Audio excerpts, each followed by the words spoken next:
Hello and Merry Christmas. Welcome to Mums at the Table. I'm Rachel, and joining me here today are my friends and my ladies who I'm the hostesses with the mostesses. We have Shona. Merry Christmas, darling. Merry Christmas. Great in your red. Yes. Loving it. Rachel. Hello. And also Julie. How are you feeling? Great. Not in the right colours for Christmas, but in the whatever colour you want to. As long as you're in the right spirit. I am.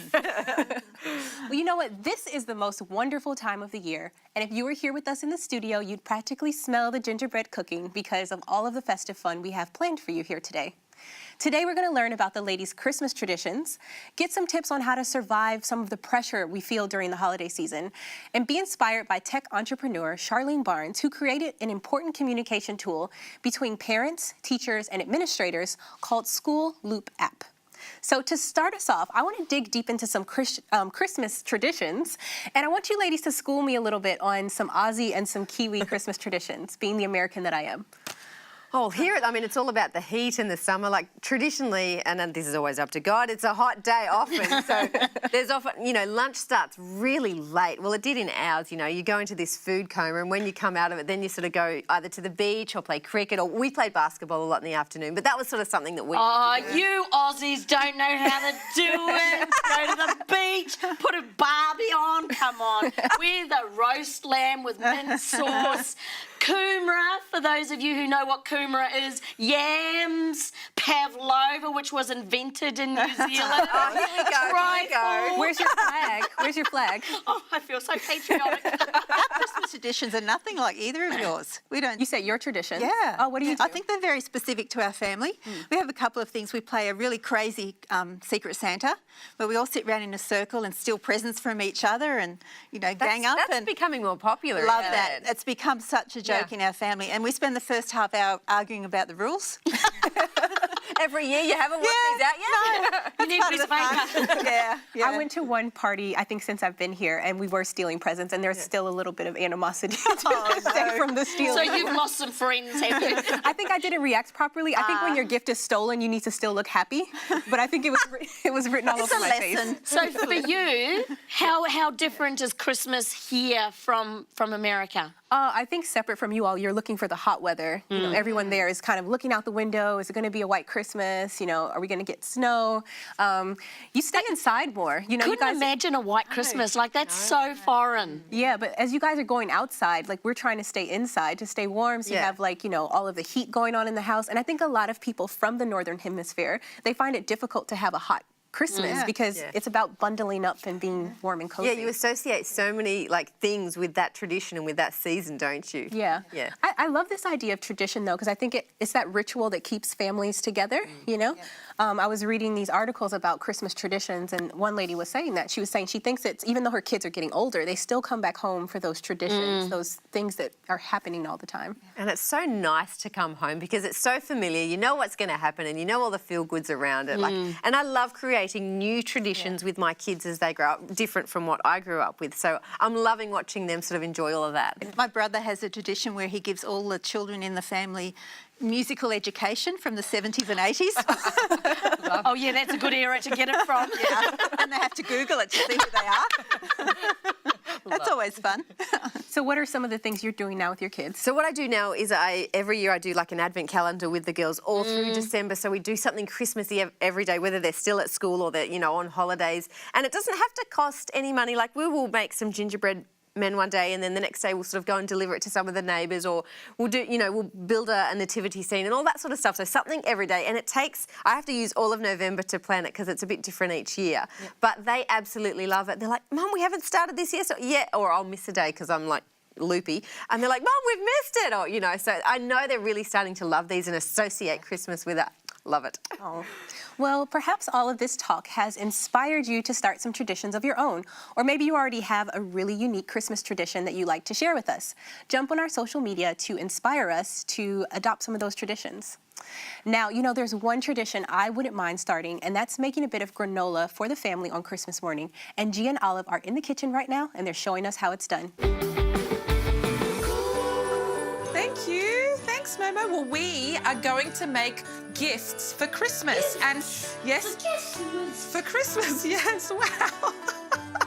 We are going to make gifts. It's saying the same thing. I can see that. So for Christmas, we like to actually make something to give away to people, like giving to teachers and giving to friends, parents, whatever it might be. And we're going to make a homemade granola. It's a very simple recipe. Okay, so this is how we make our granola recipe. We've just got rolled oats in a large bowl. You're going to need a large bowl to make this in, okay, because it makes quite a big quantity. And in that, we're just going to put coconut flakes. So coconut flakes, I've got flaxseed meal, so I just grind the flax seeds myself. You want to help me? Okay, here. Can you grab those seeds there, the sunflower seeds? Can you put them in there? Whoa, sunflower seeds, there we go, whoa. And we've got slithered almonds. Slithered almonds taste really good in this too. Oh, we've got cinnamon and a little bit of salt, okay? So cinnamon. Thanks. So, the rice crisps. We can't forget this because this gives it a really nice crunch. So these are rice bubbles, rice crisps, whatever you want. Don't use the rice puffs, okay? Because they get soggy and they take ages in the oven to dry. The rice crisps will make it really crunchy and nice. And then you put a little bit of oil in there. I use rice bran oil because it's got a very light flavour and it cooks really nice in heat. And a little bit of maple syrup. And then you use your hands to mix it through, or you could use a spoon. Can you grab the wooden spoon for me? Oh, that's all right, thanks. Good work. If you can't get it done, do it yourself. So you mix it through, keep mixing, until it's all the way through, okay? Good work, that's really good mixing. Okay, so it looks like it's mixed through. I didn't even have to use my hands, but you can use your hands to massage it through. So this is what it's gonna look like, the consistency. It's not gonna be too sticky. And it's not overly wet, okay? So now we're gonna put it on our tray, and in the oven, you leave it in there for 15 to 20 minutes at 170, so not overly hot. You don't want an overly hot oven because it does burn very quickly if you don't take care of it. So you just check it. So spread it around on a tray and put it in your oven. Thanks to my friend Charisse who gave me the recipe. Right, let's go. So we'll put this in the oven and we'll come back with the results, yeah? Okay, cool. High five. So our granola is done now. We've got it out of the oven and I put it in the oven for about 15 to 20 minutes at 170. Just keep an eye on it. You want it to look like this, golden brown. You don't want it to burn, and it can easily burn. So just make sure you check on it. Now I've added some goji berries because it's Christmas. We want it to have a bit of red in it. You can put sultanas in it, whatever you like, but don't add them till after you finish cooking it. And this is our cool little jar. These jars were like $2. You can get them from, the $2 shop or from the supermarket.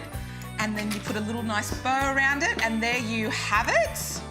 Nice Christmas present to give to the family or a friend or the teacher. How about that, hey? Can we give it now to Papa's? We can give it to them after we finish filming, yeah?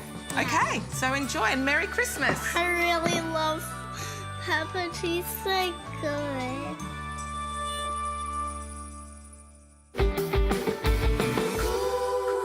Seeing that school is out for the next 6 weeks, school communications might be the last thing on your mind right now, but it's all our guest Sharlene Barnes could think about as she worked to solve the problem of missed notes and permission slips from schools. Although Sharlene was a bit clueless about apps, she had an idea and she was inspired to make it into reality. And now, School Loop app, a school communications tool, is being used by 700 schools throughout Australia and New Zealand and helping over 180,000 parents stay connected to their schools and hosting over 12,000 advertisers on the platform. I would love to welcome you here to Mums at the Table. Thank you. How are you feeling today? Lovely, yeah. Really good. Ready for Christmas? Yeah, absolutely. Can't wait. Yeah. Can't wait to see the family. Yeah, it's always a highlight. I'm really inspired by your story for a variety of reasons. Typically we'll think of tech startups as, kids who've dropped out of uni and they've gone in the garage and they've started something up, but we see that your story comes from an entirely different perspective. Yeah, I suppose, yeah. It was something that to me was just a process. I had difficulty with my own children and receiving newsletters and notes and communication from school. And basically I found a way to figure it out, to find a way to a solution to the problem. So you mean to say we're not going to have any more of those mushy notes with squashed up bananas and orange juice boxes leaked all over Well, that was them? one of the reasons why I decided to find a solution to that problem. Cool. It is a problem because you're like giving the responsibility to these kindies or these, year threes to bring home these important messages that you don't get till the 11th hour. I know. So it's so good that you've come up with it. What gave you the confidence to sort of go out there and do that? Because I think there's lots of app ideas, but I'm like, there's no way I could go and do that. Where do you start? Look, I think it's a personal journey for me, and it was a journey that it's just a step by step. It's something that I could see that would really solve a problem, and I think that just going out there and trying to find a good people behind you, like tech people and developers and people who really wanted to support you. I don't come from a tech background either. Yeah. But I found a couple of people who really could believe and see what I was doing. So I really tried to find those people and take their advice. What were some of the early days? Because you said it was a process to get there. So we all know that we don't just wake up one morning and say, I'm going to have an app. Can you take us through some of your thought process in those early days of starting it? Absolutely. So I think the first thing is like every other mum in the country, is your 6-year-old is expected to communicate from school what's happening at school, or to hand you a notice or a newsletter or permission form.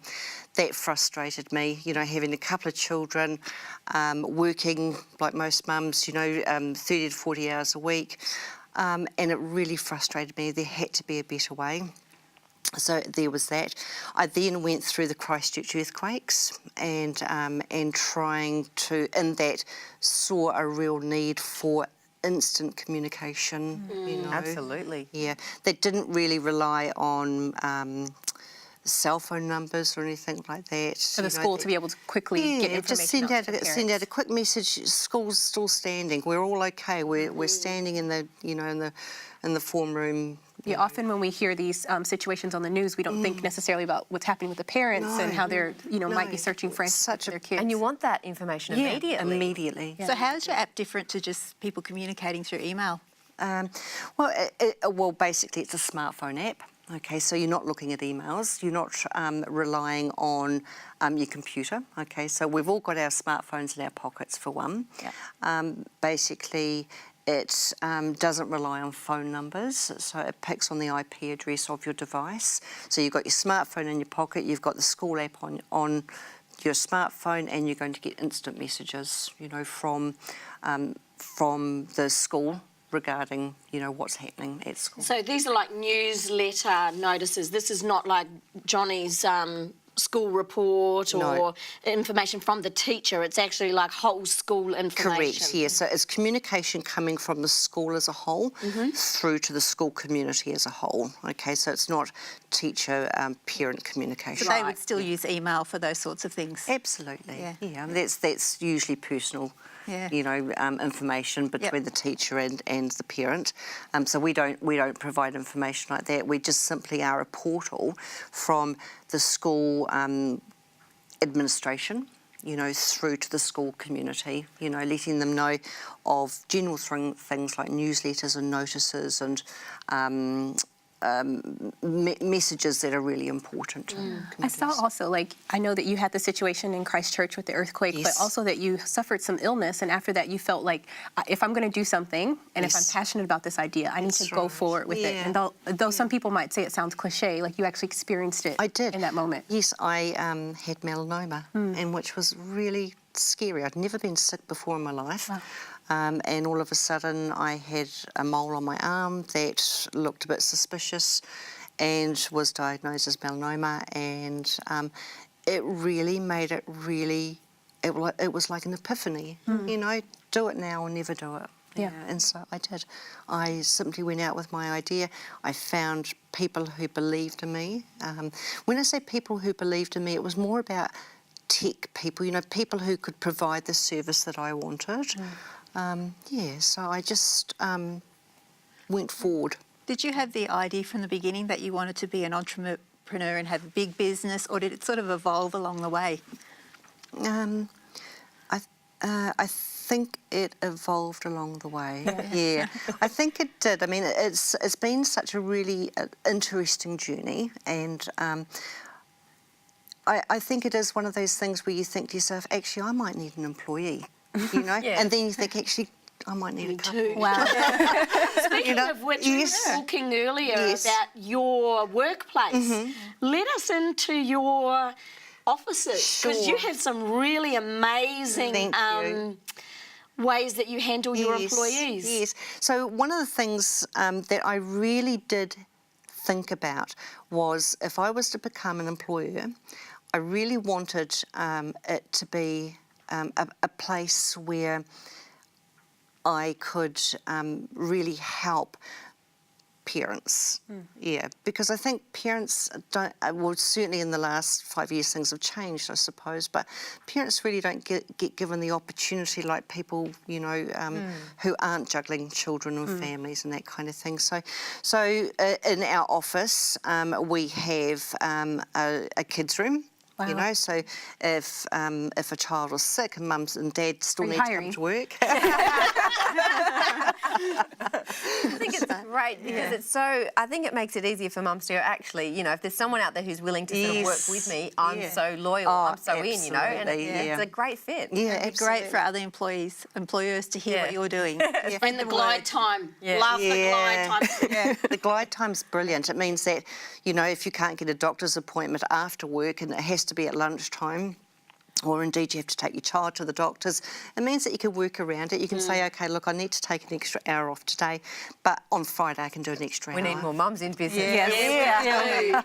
Well, that's where it comes from, my own experience as being a single mum. We are so inspired by your story and the fact that you took an idea and you actually took it to reality, because so many of us have ideas. We sit around at a Christmas lunch and say, hey, we should make an app, and then the conversation just stops. So we want to say, continue what you're doing, and that we're very inspired by the work that you're doing. Thank you. You know, among trends, gluten-free is one of the most talked about these days. Is it healthier, or is it just for those dealing with celiac disease? We'll learn more about this trend from our nutrition experts. Hi, I'm Gia, and I'm here with Trish, from the dietitian from Sanitarium, and we're going to talk about gluten. Well, hi, Gia. Hi. I keep forgetting to say hi. Hi. Thank you for coming. Pleasure, always. So gluten is like this new hype at the moment, like don't eat gluten. Yeah. Do you think we shouldn't eat gluten, or should we go gluten-free? Certainly lots of people are thinking they should try gluten-free. It's definitely one of those trends that has been out there for a while. But for the 1 in 70 Australians who have celiac disease, following a gluten-free diet strictly is an essential lifelong way for those people to manage their health. But for everyone else, well, up to about 10 times more people are actually following a gluten-free diet, often at the advice of a friend or their trainer, or might have read something about it in the magazine, and potentially they don't need to be doing that. Okay, so what if they don't have celiac? Like, how does that? Yeah, it's actually really important if you're having some symptoms to get a proper diagnosis, and that's because those symptoms could actually be related to something else other than gluten. Okay. It may not actually be the gluten that's causing the problem. So people are often shunning gluten unnecessarily, and some of these other conditions can actually be quite serious. So it's really important, I can't stress enough, to get a proper medical diagnosis of whatever is going wrong before you think to switching to a gluten-free diet. That makes sense. Yeah, because some people just think, oh, I've got this symptom, I should go gluten-free, but really it's a symptom of something more serious. It could be, yes. Okay. Yeah. And even if you do need to go on a gluten-free diet, it's really important to get some good advice from an accredited practicing dietitian, because a number of studies have shown that people who are following a gluten-free diet, even those who have been educated and shown how to do it, aren't getting enough of key nutrients. So they're cutting out the grains that the gluten is in, but not getting enough from other foods. So key nutrients like iron and zinc and folate, which are really important for kids and for women, as well as fibre and even protein as well. So, yeah, so it is important. Gluten and cutting out those nutritious whole grains, you are cutting out a lot more than just gluten. Wow. And so what about people that do have to go gluten-free, how would they get those key nutrients? Well, what can they have? Fortunately, these days there are a whole lot more gluten-free and nutritious gluten-free options available. More whole grain forms of grains that are naturally gluten-free. So gluten-free grains include things like your brown rice, quinoa, amaranth, teff, buckwheat. They're all naturally gluten-free, nutritious grains. Polenta or cornmeal is also, yum. I know, it's one of my favourite grains as well at the moment. And popcorn is a great gluten-free Kids love snack. popcorn? And even gluten-free Wheat Bix. Wheat Bix has gone gluten-free. The kids eat that every day. Yeah, it's made from a really nutritious grain, sorghum. Sorghum, yes, I've read all about it and I love it. So it's really important if you are, really helpful to get some really good recipe books and try some different ways and try some of these different. You guys have recipes on Sanitarium? We do. Sanitarium website? Yeah. Well, there you go. There's some recipes on Sanitarium website and there are some recipes that we've made, G and Olive, Cooking with G and Olive on our website on thetable.tv.com. Follow us. We'll see you next time with some more interesting, nutritious conversations. So we'll see you then. Thank you for coming. Always a pleasure. See you next time. You know, not everyone has the opportunity to spend Christmas in the picture-perfect way. How do you deal with Christmas when you're in a family that's divorced or blended, or if you're single, or even if you've recently experienced a significant loss? Ladies, I just want to know, and this might probably encourage some of our, our viewers as well. Have you experienced any of these situations that may not be the picture-perfect, Norman Rockwell picture that we're used to seeing? We all have interesting situations. I've experienced all of those. Oh, wow. Yeah. Yeah, so Christmas can be really hard, I think, for a lot of people, and it's really easy to forget that because you might go through a period where Christmas is great, and then you'll go through a period where Christmas is really hard, and then it gets good again, and, so getting through those tough times can be really hard. Ended my first marriage when my son was about 5. My first son was about 5, and Christmas in those first few years after I'd left was really difficult because you don't realise how much of a loss children are in the excitement of Christmas, especially when they're small, and then to have it taken away straight away, like instantaneous taken away, is really, really emotionally draining and hard. And you're forever wanting that back, but don't know how to get it back. So it wasn't until I got remarried and had my second lot of children that I managed. I don't think I've ever gotten over it, but I manage it differently now.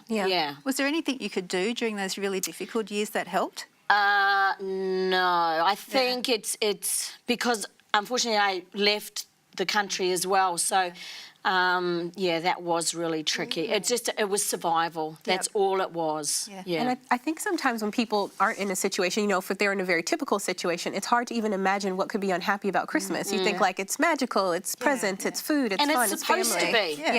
That's all you see in the advertising as well, like perfection, happiness. Happy families. Why do you all think it's, maybe agitated during the Christmas season? Like if you're going through a hard time, somehow it seems to be harder during the holiday season. Because of that. Because it is supposed to be. Expectation. And we all have that expectation of Christmas. Even, when a partner passes away or, something like that, your expectation of Christmas is this magic and fun and, family. You want to have it with those people that mean the most I think to you. you can sometimes take that opportunity to honour that person at that time of the year because, sometimes people are too scared to talk about that person, but if you actually talk about them, it makes you feel better because you're keeping their memory alive with the rest of the family. Do you think it would be helpful if someone, from the outside were to ask about those kind of memories? Because I know I'm often hesitant to ask someone, if someone's passed away, to say, oh, how did you used to spend Christmas with so-and-so, I think it's a good thing. Oh, it is? As a family, you want to keep that memory alive. Okay, well, that's good to know. And it gives you permission to talk about it. And I think you saying that gives me permission to ask that kind of question because I think that's where you have to go, whereas if somebody had spoken to me about it, it would have been like, because it was so raw at that point, and it wasn't a death. They were still alive. They were having Christmas without me. And so it's quite a different emotion. I also have family members who are sort of in that divorce situation where they're running between two families over Christmas, and it doesn't become that peaceful, nice time. It's a rush, it's a chore, it's laborious for them, going from here to there to everywhere and trying to make everyone happy. I'm in that blended family situation now, and that's a challenge, especially the first few years. Bringing the two families together was a little bit awkward at first. So what are some ways that you managed to bring them together? Like, what are some tips you might have for I think, you know, everyone's got to work together, and that's sometimes really difficult. And in an ideal world, that would be great, but doesn't happen probably a lot. I think if you can plan, maybe say this year, what are we going to do next year? Whose house are they going to go when the emotion's not there? also start it early? So start the planning early. Good idea. And I think remembering what Christmas is about. It's about family. It's about peace. Yeah. And I know that's hard to do when you're in the middle of something. You get so caught up in having to have the perfect house, the perfect food, the perfect gift, that it's not about those things. So how do you survive and keep yourself kind of sane and keep, you know, take care of yourself so you don't go crazy during that holiday kind of... Do you do anything? We've been crazy before. So as more kids sort of enter the fold, you know, the Christmas becomes bigger with smaller kids. We actually noticed to start with, when we continued our normal tradition of opening presents here, doing this, doing that, it totally threw the kids. There was meltdown after meltdown, and it just became an awful day. Yeah, it was terrible. So we've had to go. We got to redo this. We have sat down and gone, okay, we're going to do less presents. We're going to have to do less time on that and more play outside. Secret Santa, it's great. So you simplify. One present. Yeah, we're simplifying. Yeah, absolutely. I think for me, it's being organised. Like I've always started my Christmas shopping sort of mid-October. You're scared to say that. I know. I could see the criticism coming in, but I like to be organised, and I don't like that panic and that rush. Like today, going out to do the last-minute Christmas shopping, you won't find me. Don't worry, I'll be there.